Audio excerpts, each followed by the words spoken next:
It's like, I got a guy that sold 3 properties in his lifetime who's lecturing me about what's going to happen in the real estate market. And his entire life, he was a waiter at Bennigan's, okay? Now, I'm not trying to be a jerk, but don't come at me as a waiter and tell me that you know what's going to happen in the real estate market and then scream at me bloody murder that this is what's going to happen and this is how it goes. This is Laricy Live, and I'm your host, Matt Laricy, giving you unfiltered access to the world of real estate. We cover market trends, news, and give you the honest answers that will keep you ahead of the real estate game.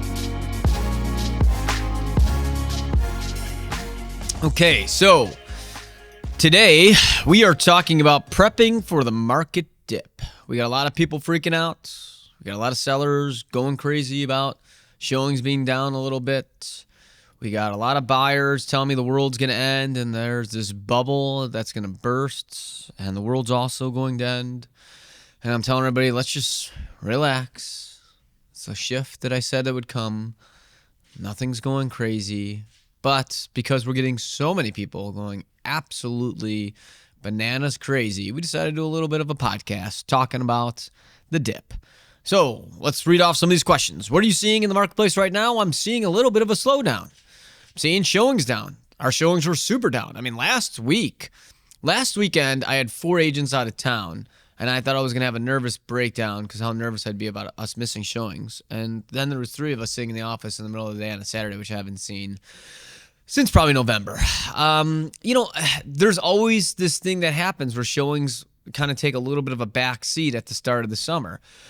I just think that kind of dip happened a little bit earlier than anticipated. I kept thinking it would be June 1st, and I didn't really kind of notice the dip happen until probably mid-May. So, I mean, we weren't way off, probably about 2 weeks off from where we thought it would happen. So I'm not like super surprised that showings have kind of gone down a little bit. How is showing traffic? Traffic's down. Traffic's about a third of where it was in the beginning of March, okay? And this is what happens as a shift happens. Now, we're going to call it a dip to kind of play into the fears, but fear not, little ones out there, the world is not ending. Why is there a sudden shift? Well, guys, I said this 1,000 times in every podcast, and I say it maybe 12 to 15 times a day, that Chicago is the most rent-heavy city in the country, and everybody's leases come due end of March, April, May, first part of June. So by, June-ish, everybody decided to buy rent. So think of this, guys. This is being shot towards the end of May. This will probably come out later, but just so you know, by the end of May, if you had a lease that was up March, April, May, or first part of June, and it's the end of May, guess what? You've decided to buy or rent. So there goes 30 to 35% of your demand. Then you got everybody that thinks the world's going to end because interest rates bumped up. So then they're out of the market. Okay, that's probably like another 10%. Now we're at let's say about 45-ish%. And then the stock market, as this podcast getting shot, has tumbled. So that brought out another 5 to 10%. So you lost maybe 50 to 55% of the demand right off the bat. Then, to put the cherry on the top, we're heading to Memorial Day weekend right now. And people are, going out of town. The world's reopening. I mean, maybe by the South, they may have masks back on and stuff like that because there are rumors of that swirling. But for the most part, people want to live their life again. They want to go out and enjoy life. And the weather's breaking. People haven't traveled in a while. And, we've been saying that we thought that would affect the market. And that's why there's this all of a sudden, quote unquote, sudden shift. Where all of a sudden, I've been saying in my January, February podcast, go back and look, where I said that you're going to notice kind of like an emergency brake gets pulled and things are going to slow down. And everybody's going to be like, whoa, what just happened? Well, guys, this is just kind of what happens during the shift as we transition from, your hot spring market, which starts in the beginning of January, and we head into the summer market, which starts around June-ish 1st, which is this year around mid-May. What are you hearing from other agents? Well, it's always so funny how dramatic agents are. I feel like agents should, they do have drama reality shows, so I was about to say they should have drama reality shows. But, the reality is that, people are super dramatic right now. Now they're saying, well, it's a different market. Oh my God. Well, the rates are up. So of course the market's going to collapse. It's like, all right, guys, this is like telling agents, anybody who's watching this, you guys have to realize that rates aren't really going to have a long-term effect on the market where they're at today. Now, if the rates go up to 7 or 8%, sure, I'll agree with you. 5%, get your head out of the sand. Okay. Average American interest rate is 7%. Stop bringing up rates to me. It just annoys me. It's like when somebody's I get people who are like, well, I'm going to wait to see what happens with rates. Okay, Well, you're going to be waiting probably another 25 years. Guys, in the history of the United States of America, that's the country that we live in, okay? Rates never dropped below 4% before. So if you're going to sit back and wait thinking that these rates are going to like drop back to like a 2.9% rate, you're going to need a lot of stuff to happen. You're going to need us to go back to lockdown. You're going to need the economy to fail again. And then like this whole kind of like perfect disaster of what happened. I mean, it's not going to happen, guys. Enjoy what we can. A year from now, you're going to be one of those people who's going to rent. And then a year from now, you're going to tell me, well, man, I wish I would have bought last year when rates were 5. Now they're 6%.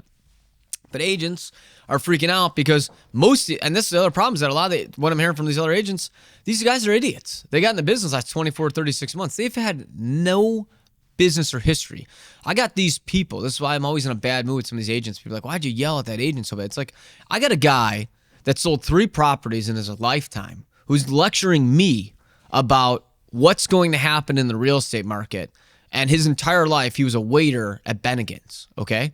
Now, I'm not trying to be a jerk, but don't come at me as a waiter and tell me that you know what's going to happen in the real estate market and then scream at me bloody murder that this is what's going to happen and this is how it goes. You don't know what the hell you're talking about. So that's what I'm hearing with a lot of agents. I'm hearing uneducated agents, fictitiously talk bad about the market when they have no clue of what's happening. What are you hearing from sellers? The sellers are still very micro-segmented, right? My smaller buildings on the outskirts, like Lincoln Park, Lakeview, Old Town, Wicker Park, Bucktown, like those type areas. They're still getting showings, but it's not going as fast as it was. Single families is still producing very well. But my high rises, sellers are still kind of getting a little nervous about like, hey, we're not seeing as many showings. But overall, sellers are starting to kind of just start to feel a little bit of the heat. They're kind of starting to say like, wait a second, like, what do you mean I'm not in the full control driver's seat? I can't dictate a 12-month close and do whatever I want, etc. Sellers are starting to slowly but surely lose the grip. As of this being shot, sellers are in control on 65% of the market, okay? But that is going to start to change. When we hit July 4th, put this down. When we hit July 4th, this is mid-May. We should keep this clip so I can play it on July 4th. When we hit July 4th, you'll see a balanced market. So we're not too far away from it. How do you explain the shift in the marketplace? I explain the shift in the market that, you have the rental people get out of the marketplace. You have a little bit of a rising rates. You have people buying into the fear. And then you have the news talking about like a cooling market. And I'm like, that's why the market's starting to slow down. But the reality is this cooling in the marketplace isn't affecting the markets that we've worked in. The markets that we've worked in haven't gone up fictitiously in value. It's not like what's been happening across the country. I sell a lot in River North, Streeterville, Gold Coast, the Loop, New East Side, South Loop. A lot of those buildings are down 20 to 25%. What cooling's going to happen, guys? Somebody please post on this page. What cooling's going to happen in River North when more than half the buildings are down 20% value? Where was the growth in the last 2.5 years? What cooling are you talking about? So when I talk about the shift, it's like, listen, guys, most parts of Chicago, minus the single family homes and some townhomes in certain areas, the values haven't really skyrocketed, okay? It's not like the prices went through the roof. So that's how I explain the shift. What am I hearing from buyers? I'm hearing buyers start to freak out. I'm starting to see some like fall buyer mentality. In the fall, I hate buyers because every fall buyer tells me the world's going to end. And then I hate spring sellers because every seller in the spring tells me they can do whatever they want. And I get annoyed when somebody tells me is one extreme to another extreme. Just relax. And I tell the buyers, yes, the rates aren't going to matter. Yes, the stock market's going to take a hit. I mean, here's the thing, guys. For every buyer, when you're asking me what's going to happen, etc., here's some good points to know. The rates can't always be at records low forever. If they're at records low forever, then there would be no such thing as low interest rates, okay? At the same time, when you bring up the stock market to me, the stock market can't be the best stock market of all time every single day, every year, okay? At a certain point, the stock market's going to go down. Even though the stock market has dropped, guys, it's still well above almost any time it's ever been at before. Now, I know if you look at a historic chart, it's on pace to perform as, I think right now my guy told me bonds and stocks are off to the second worst start in history, which is fine. I mean, don't sell right now. Don't sell in the dip. Buy into the dip in the stock market. When everybody else, and I said this a lot during the great, the pandemic. I said, you don't get rich in good markets. You get rich in bad markets. Like the stock market's taking a little bit hit. Buy into there if you're that scared about it. But the reality with buyers is like don't buy into all this fear and this hype. It's all it is. It's just media propaganda. Like the market's going to be fine. Things can't always be the greatest thing of all time at all points. Is it all about rates? No. I think rates is an excuse that there's a lot of buyers that pose as renters. Okay, they're the type of people that want to tell people like, yeah, I'm going to buy a place. Maybe they think it's cool to impress a chick to tell them. And I'm looking at Jessica when I say this because like for some reason she tells me that sometimes guys will tell her that they're buying a place. I think that's like a cool piece. So like, yeah, I'm going to buy a place. And like, we're all like, oh, that's sick, But like, let me tell you something, like at the end of the day, like those guys are renters. Okay. So, and then those are the people who are like, well, the rates are going up. So like, it's just not like a good time for me to buy. It's like that has nothing to do with the market overall. A 5% rate is not a high rate. So it's not all about rates. You know what it is all about? The rental cycle that happens every year. And every year in that, beginning of June, this year it started a little bit earlier in the middle of May, 2 weeks, not the end of the world, the market slows down from the height it was. I said back in August of last year that strap in for January 3rd, that's our first Monday back, that the spring market would start and would go gangbusters, and I gave the whole reason why. And now that we're in this boat now, people are freaking out that the market's going to end, and I'm telling you right now, summer's going to be a slow summer. It's not, another reason why it's not all about rates, guys, is like, wait till you see what happens this summer in general, okay? Like, it's going to be the busiest travel season of all time. People like in Europe and like most of Asia and India and all these countries, they're like, screw COVID. Let's reopen this. We want this American dollar coming back here. Let's get tourism going again.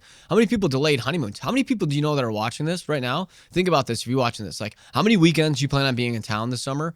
How many weddings you have going on? Like, first thing in your mind is not like, oh my God, like let's buy a house. January to March or April, you're like, I don't know, my rent's coming up, my rent's way, through the roof. I got nothing going on. We were still kind of like just coming out of lockdown. It's raining, it's snowing, the weather's shit. You okay? And now it's like the sun is shining in July and you've already kind of like bought or rented like housing. You're like, yeah, I don't know. It was like 6 months ago. Like right now I'm concentrating on like catching up on my tan. Okay. So like, it's not all about rates. Rates is a small part of what's happening in the marketplace. How does the stock market play into this real estate market? Honestly, the stock market really plays into the high-end market. The rich usually hold during bad markets. So what I think is going to happen is that we've been having a lot of record-breaking $4 million plus sales this year. And I think a lot of those things are going to slow down. Like, it's not natural in Chicago. Now, if you're watching this and you're in LA, you're like, $4 million. It's like, like a studio. Like, I get it, buddy. Okay. But we're in Chicago. Okay. So the reality is that like having all these $4 million sales is not common. To sell a $4 million place before it hits the market with like 4 bids and everybody's cash is not common. The reality that everybody's got all this cash right now and aren't working because the stock market's been so good, just not normal. The fact that people are spending millions upon millions upon millions of dollars on digital art called NFT tags, okay? And you're going to tell me that like I'm just so overwhelmed. They've like been buying and selling NFTs like all day long. Like, that's just not natural. I'm sorry. Like, call me an asshole, but it's just not. So how does stock market play into this? The fact is that like people aren't going to have access money to just like toss around and be buying places left and right for fictitious dollars. So that's super high end market. And if you work that high end market, you're going to notice a slowdown in sales. It's not going to be as easy to sell these like $4 million plus monsters. 1 to 2 million, still okay. 2 plus, you're going to notice the difference. How should future buyers prep for this change in the marketplace? You just know that we're heading back towards a normal market. That's all. And again, guys, almost 50% of the market in Chicago, I don't need to name the names again, have been a buyer's market. It's been on sale. It's been like a clearance sale at Nordstrom's Rack. That's what half our market's been. So we're heading back towards normal. Our buyer is going to get a deal. Our buyer's going to get a deal season. I think they're saying it's deal season starting for buyers. But essentially, like, I love, and I always say this, I do updates every Monday. If you ever want to subscribe to my Monday updates where I send out a huge breakdown of the marketplace, shoot us a message. We'll have you be on that list. But I tell people, like, if you want to feel like you win in negotiations and not get a multiple bid, buy from June to August. If somebody asked me when's my favorite time to buy in Chicago, it would be from June to August. Because in June to August, you have the best inventory and you have the least amount of demand compared to the springtime, right? So you get great, because the average consumer that's selling thinks the best time to list is spring. And the average seller thinks spring is like end of April, May, and June, okay? But like the reality is the best time to list is like end of January, February, March, because it's when you have the lowest amount of inventory. So right now you get good inventory. And then as we just said, we probably lost about 50% of the demand. So there's not as many multiple bids. Now I know if you're watching this, you're like, I got 5 multiple bids in my place. We're getting multiple bids too, guys. Okay. Like we get it. 2 quarters in or almost 2 quarters in, we're hands down number 1. So we could talk about how great we are. The reality is all we're talking about is the facts of the marketplace. And the facts is that you get great inventory right now and you get less demand. So like the deals, the places that are $1 million, they're now, that used to always be multiple bids and go to $1.010 million, you might be able to get for $975. That's the difference. So you're going to get like a $25,000 or $30,000 discount in some areas compared to where you would in the springtime. How do realtors protect their business during shifts in the marketplace? I mean, in all honesty, you should plan for this. I mean, one of the reasons we crushed so far the first quarter and a half is that like we knew where the market was going to go. We started pivoting our business model. We started making sure we were putting more money in certain aspects so we could take advantage of it. And we knew the shift was going to come. So we knew that like, hey, some of our listers, our sellers need to start like rethinking pricing. We knew that some of our buyers, I punted a ton of buyers. I'm like, listen, if you don't like multiple bids, wait 2 months. Like, don't complain to me about multiple bids. In June, we won't have multiple bids. So now I have a huge crop of buyers that have been waiting to buy, and we're able to like do like these 3 to 6 month extensions so they could do now. So like all we did is alter our business model. So if you're a realtor out there, try to foresee the market and then alter your business model. Are you seeing the same shift in all areas of the city?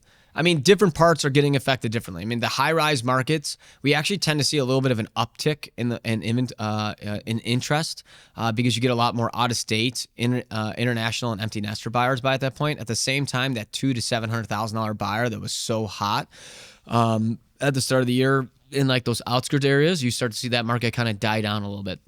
I'd say that 2 to 750-ish market on your quote unquote outskirts is probably the most affected by the shift because those are people who are renting who decided to buy. How do you normally prepare people for a market dip? Depends. If you're sellers, I keep warning people like, listen, this is what's going to happen. Like we're going to notice showing slow down. This is just how it goes. For buyers, I just keep telling them like, if you don't like multiple bids, just wait. How long will it change the market last? You're going to notice that from pretty much like July 4th to the end of August, it'll be a balanced market. Right now, sellers still have a tiny bit of control, but it's changing. So tiny bit of control, July 4th to end of August, maybe beginning of September, it'll be balanced. And then from like pretty much, let's call it after Labor Day till Christmas, it's going to be a little bit more in favor of a buyer's market. That's what's going to happen. And then guess what? Everybody in December is going to tell me that like 2023 is going to be a terrible year for real estate. I'm going to tell you it's not going to be. And then January is going to start and it's going to be an unbelievable start to the year. And everybody's going to tell me like, what happened? It feels like the water turned back on. The market's crazy. So like it's an endless cycle of the same shit. It's like Groundhog Day. What type of properties are going to be hit the hardest? I think like high-end single-family homes above $3 million due to the stock market. I think that's going to happen. And then I think $200,000 to $700,000 properties in Wicker Park, Bucktown, Lincoln Park, and Lakeview, and Roscoe Village are going to see the most change in slowdowns. Again, guys, please don't say when I say this that like the market's going to like fail and drop. All I'm going to say is that like things aren't going to sell, first day on the market with 15 bids. That's all. It's just not going to be that hot. It's still going to be a good market, just going to be crazy. Are there still bidding wars going on? Sure. I mean, we lost on the 3 bidding wars in the last 2 days. Okay. We also got bidding wars on like 3 of our listings in the last couple of days too. So like, we're seeing them happen. It's just not as common and people aren't as crazy. Here's a great way to look at bidding wars right now. In February, March, when my buyers lost a bidding war, it was like a temper tantrum, pout fest. People were like, I'm never going to buy. It's never going to happen for me, etc. Now, when my clients lose a bidding war, they're like, no big deal. Like, honestly, I didn't want to overpay that much. And like, there's going to be more to come. Whereas in February, March, people are like fearful that they're not going to see any more properties. And now, like I tell all my clients this, and any clients watching this knows I say this. It's like, don't worry, guys. Like another one's going to come. And then guess what? 2 days later, like, hey, I could see this one. This one's great. And then 2 days after that, it's like, this one's good. It's like in February, March, if you want to see properties, you send me like 3 of them. And by the end of the week, all 3 of them are gone. Today, if you send me like 3 of them, like maybe one's gone and then 3 more pop up. So we end up getting 5 by the end of the week. So that's the biggest difference. What types of things you see when people get desperate in a market dip? I mean, I start seeing agents freak out. Agents are cutting everywhere of whatever they could do to try to, stay in it, not lose everything. I see sellers start throwing incentives at people because they're nervous, and then I see buyers back out of buying because they then buy into the hype that like, hey, the market's going to fail, so let's wait another year. Like, let me address that. Like, if you're a buyer and you think like the market's going to get worse, so you're going to wait, like, I'm telling you right now, it's not in the markets that we're working. You know, if you're buying in Hinsdale or like North Shore where something come out at $1 million and sell at $1.7 million, like, yeah, that market's going to see a dip in pricing. Okay. But when we're down 20 to 30% in some areas, and when like most of the areas like went up around 3% last year, like, you're not going to notice any difference. I will tell you right now, I'd be willing to bet just about anybody out there that for the majority, not all, but for the majority of the stuff that's for sale in the markets that we work, you'll pay more money, not only monthly due to rates, but also on a price at this time next year. Will we see prices drop? No, I don't think so. Maybe in some single family homes, I think we should. Minus that, I think everything else will go up. Will the market normalize again? I think what we're going to start seeing is a cooling across the country. Okay. And again, the suburb areas have been like drastically going up in value, but for the most part, we're going to start seeing people come back to the city. So keep harping on this. About 50% of our markets has been Nordstrom Rack on sale. So like, we're going to start seeing that become normal where you can actually sell those again. What can we expect from the summer market? Slow. It's going to be slow. It's going to be much slower. It's going to be half the amount of showings that we had at the front part of the year. I've been saying this all year. Okay. We're not going to, beat a dead horse on, like because of weddings and all this other stuff, but like, it's just going to be slower. Will realtors start getting more competitive for clients? Yeah. You're going to start seeing realtors pretty much try to like slit somebody's throat to try to get business. It's going to get crazy. And this happens every year because here's the other thing. Again, like we mentioned earlier, there's been, I don't know, literally thousands of agents who got their license in the last 3 years. And when they got their license, it was like, they got their license. They had like 10 buddies that were buying because everybody's been buying. So they got like quick sales. And then they got cocky. And then they started a team. And now they got a team of 10 people. Not a single one of them know what they're doing. Okay. And like they had like $10 million of business. And now all of a sudden their phone's not ringing anymore. Like, holy hell. Like, I have to work? Like I didn't sign up to work. So like, yeah, you're going to see people try to be a little conniving to get business. For the people who've been around the business and know what like, ups and downs are like, it's not going to make any, it's another day. It's all it is. Don't freak out. What can sellers do to help get a quick sale when the market dips? Price your property, at or slightly below market so you look like a deal. Make sure your property shows well and make sure that you have like decent upgrades in your property. Should buyers wait longer to get a better deal? I would say no. Rates are going to keep going. I mean, rates are the big ones to look at. Like rates, what if rates go to 6.5% next year, right? So like maybe you could have got something at, 500,000 at a 5% rate, but then you could get something at 490 and you pay 6%. Like, did you really win there? So what strategies are you using to keep showing traffic up? We're calling people nonstop. We're e-blasting people. We're reaching out to brokers. We're running social ads. We're on every single website in the world. Literally I could go on and on and on. Like we're doing everything we can to try to get business. Do you still think you'll hit your annual goal? I think we will. I'm not nervous about it. Our goal was 330. And we're well above pace, but we knew we had to be well above pace now because we knew that the market would slow down at the back end. Did you expect such an abrupt change in the marketplace? I did. I 100% did. Again, January, February, watched some podcasts where we talked about it's going to be great now, but wait till June 1st. And we were wrong by 2 weeks, but overall we knew this was going to happen. What advice are you giving clients right now? We talked about that. One of the main questions, concerns from sellers right now is like a lot of sellers think our showing's going to get worse. So that's one of their concerns. The other concern is like, is my price going to go down? And we've addressed both of those. Weighing questions for buyers is like, how much are rates going to affect the marketplace? What's going to happen with the stock market? And I keep reading that sales are going down and there's a cooling going on. Guys, the cooling and the sales going down is a nationwide statistic. Real estate is extremely local. So talk to your extremely local agent that does business and see what's actually happening. Is it easy to buy right now? It's about as easy as it's ever been in history to buy a property. So, the process itself is not only simplified because of technology, but also the fact that like it's very easy to loan. Are opens still getting traffic? Not as much as they were. Certain properties are getting a lot more than others, but like we're definitely noticing a slowdown in how many people are coming to open houses. Are we heading for a market crash? No, I think we're heading for a correction in certain parts of the city. In certain parts of the market, but for the most part of the city, we'll be fine. Single family homes, probably the only one that's going to start seeing a little bit of a different market, since those kind of got overinflated in some parts for certain properties. But overall, I think that, the market is going to be completely fine. Is there anything realtors or clients can do to prepare for when the market dips? I think you should always talk to your trusted advisor, realtor, to talk about like what trends you have to watch out for and how do you plan and prepare to make sure that you make the best decision at that time. That's it. So guys, don't fear the dip. Buy into the dip. That's what you should be doing. Buying in the stock market, buying in real estate. It'll be fine right now. The market, our prices haven't gone down. So don't buy into this hype. The markets that we're looking in and you're looking to buy or sell in are going to be just fine. Nationwide statistics aren't always relevant to us. So keep watching. Thanks for listening to us, guys. This is Laricy Live.